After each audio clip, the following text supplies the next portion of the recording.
Hello there. With Craig Rispin. Craig is a futurist, and he's not just a futurist, he's the leading futurist in Australia. He may well be the leading futurist in the world.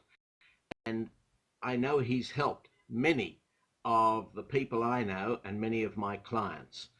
Good morning to you, Craig. Hi, how are you, Sam? I'm fantastic. Great day, and I'm talking to a great guy.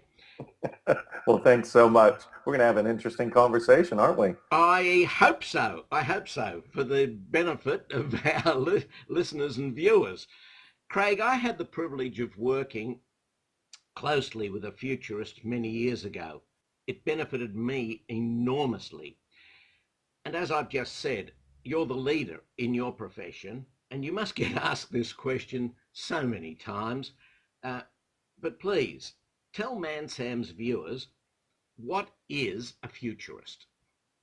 Well, you know it's a real job, don't you? You know that. Yeah, I sure do. Well, yes, but people don't believe it sometimes. They go, yeah, you just call yourself a futurist. And I say, well, some people do, but some people go to university and get a degree in future studies. And we've had a long history here in Australia of having great university degrees. You can get a certificate, you can get a bachelor's, a master's, you can do a PhD. Probably the longest running program has been at Swinburne University. Yep. And we've graduated hundreds of students through that program, and they're all gainfully employed. So it must be a real job. And one of the graduates from that program is currently, running the Australian Bureau of Statistics and doing the largest survey of the Australian population, the census right now. So it is a real job, and our professional society, the World Futurist Society at WFS.org, has 25,000 members, and most of them have jobs, so it must be a real job. Okay. But people overcomplicate it. They think that, that being a futurist might be very technical, or they undercomplicate it and they think we're psychics, and we're neither of those. I like to say that we're just reverse historians. So historians study the past, and we study the future. And we try and look over the horizon and help leaders make better decisions today to try and create a preferable outcome. And we all have different specialties, and my specialty is the intersection of business, people, and technology. I like that. Okay, so let's get specific. How do you work with organizations, and I guess also individuals, either as separate people or within those organizations? What does your work entail? Sure. In a given week, I'm speaking at 3 to 5 major conferences made up of either peak industry groups, so for instance, the Cotton Growers Association of Australia, or the Skin Cancer Surgeons, that sort of thing. And I do that 3 to 5 times a week, and the audiences range from, say, 80 to 16,000. It just depends how big the conference is. And what will happen is I'll share my vision of the future. People will look at that and say, wow, we really have to change what we're doing. We can't keep on doing what we're doing in a world that's so rapidly changing. And they'll come to me and they say, Craig, I really need your help. And they'll say, how can you help me? And I'll say that I have mentoring groups that I've been running for over 20 years, where it's a non-competitive, small, like a little syndicate or group, where we get together and we talk about what's happening in the future, how much we respond, and how we can collaborate to create a preferable future. And many people that you know, Sam, have been in these groups with me for over 20 years, and they'll tell you that their business and their lives have been completely transformed. Well, that's true. One of our first advertisers in ManSam, gentleman who heads a law firm, Rolf Howard, was the one that recommended that I speak to you. I'm going to ask you, you mentioned lawyers. Tell us about your work with law firms, because this morning after breakfast, I was stopped by a lawyer whom I know fairly well, very good practice, and he explained how concerned he was about the current environment for law firms, and that he was thinking of changing but wasn't too sure how to. And you mentioned lawyers, so go for it. Tell me and tell our viewers about law firms. Sure. As we go through these significant changes in business, people, and technology, it's impacting every industry, professional services especially, and law firms who have resisted changing for so long massively.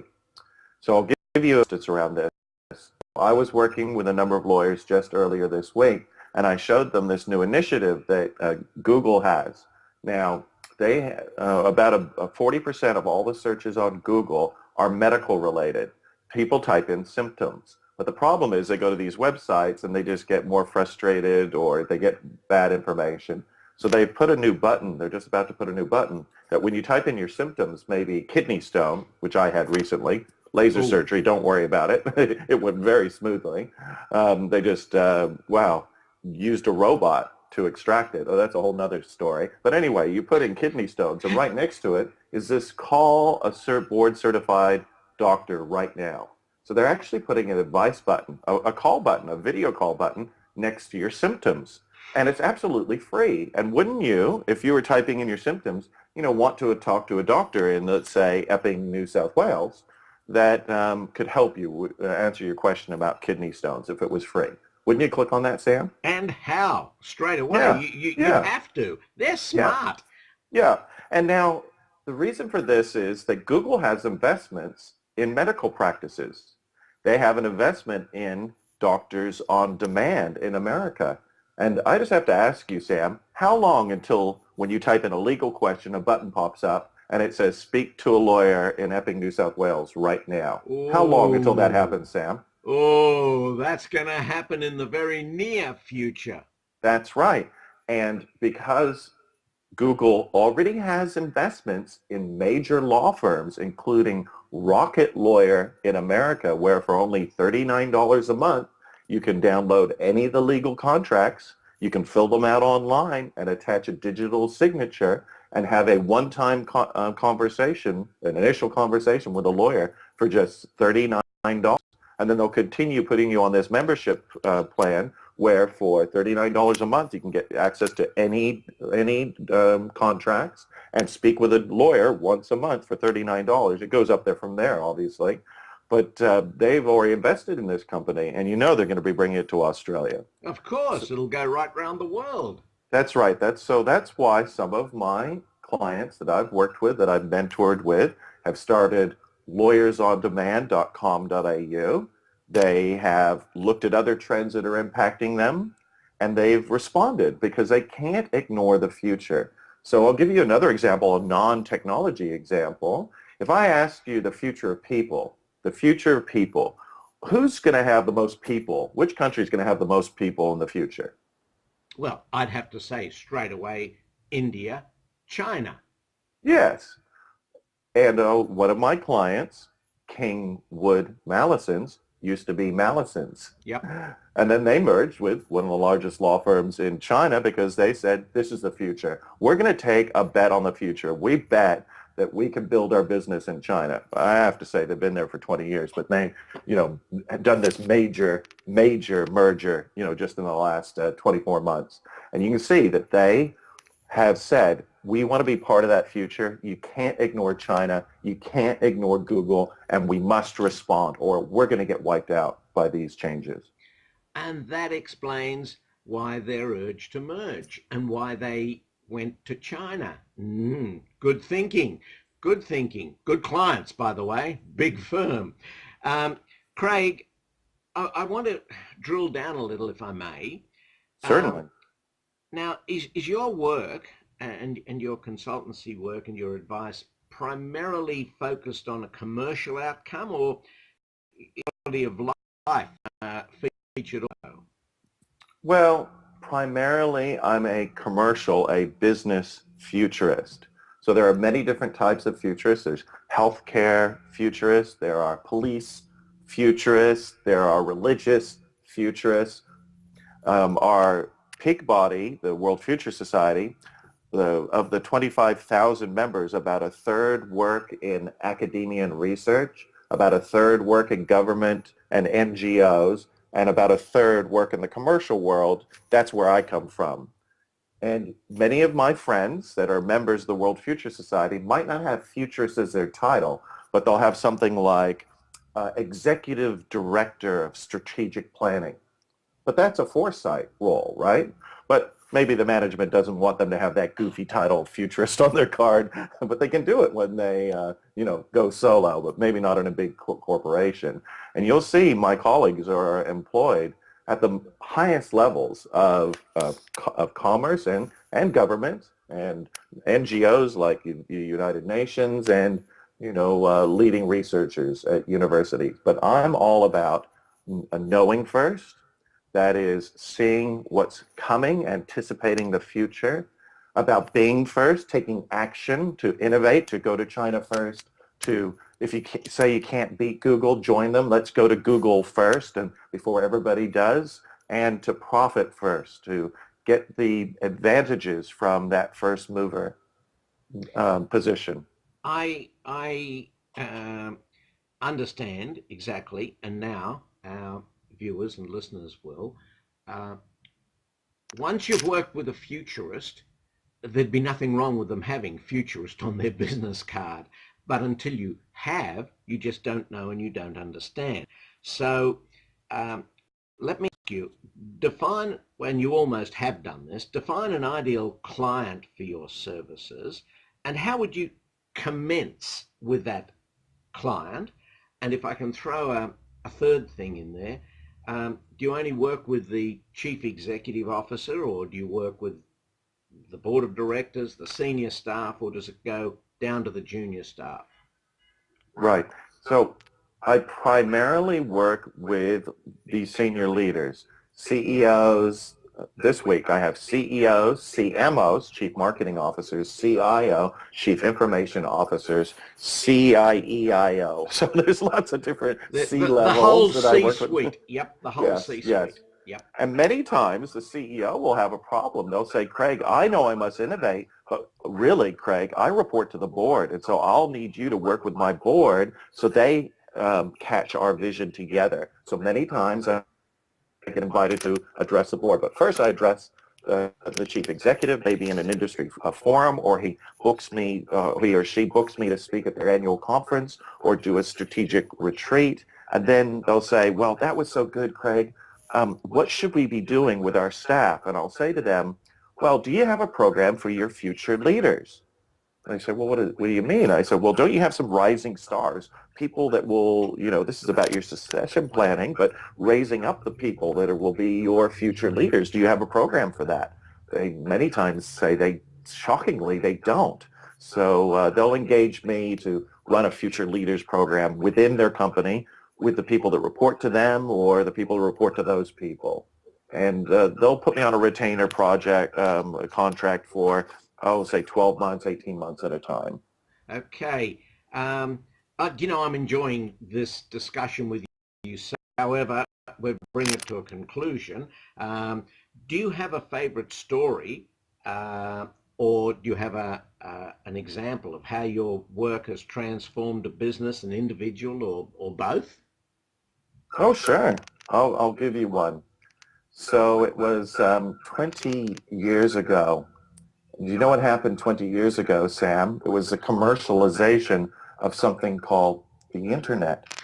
Do you know it was only 20 years ago? I remember it only too well. Mosaic crawler or browser in the early days of the net, and I remember it only, and DOS. Well, you're probably not old enough to remember DOS commands, but I do. So yeah, keep going. Yeah, and so I remember presenting at a group in Sydney in 1994 and telling them about this new thing that was going to emerge called the Internet. And there would have been about 80 business leaders in this group. And 6 of them came up to me and they said, Craig, we work in various industries. One was a magazine publisher, one ran a public relations firm, one ran a pub in Bondi Junction, one was a sales and marketing professional. They all had different businesses, but they all said the same thing. They said, we think this thing you're talking about, this internet thing, is going to change our business forever. And I said to them, you have no idea.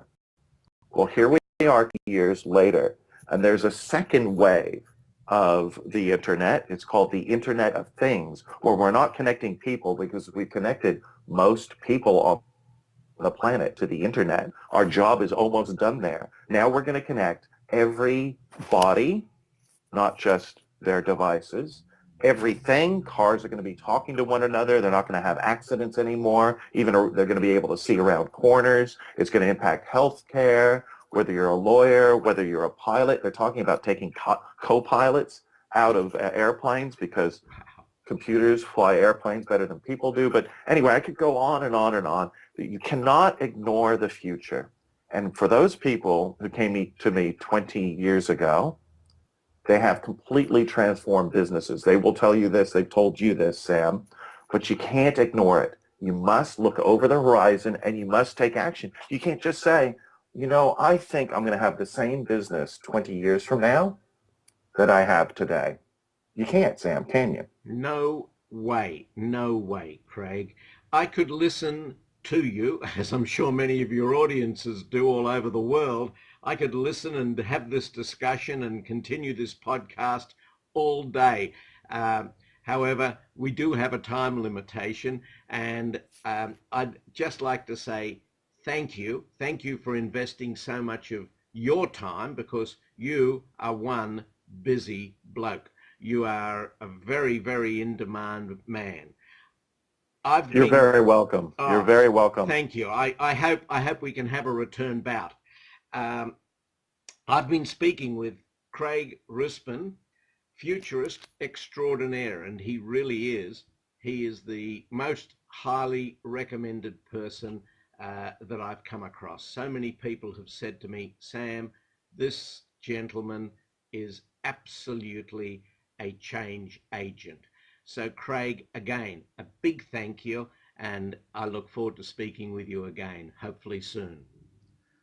I'm looking forward to it. I'll be chatting to you, well, obviously, in the future. Thanks very much, Craig. Bye now. Okay. Bye now.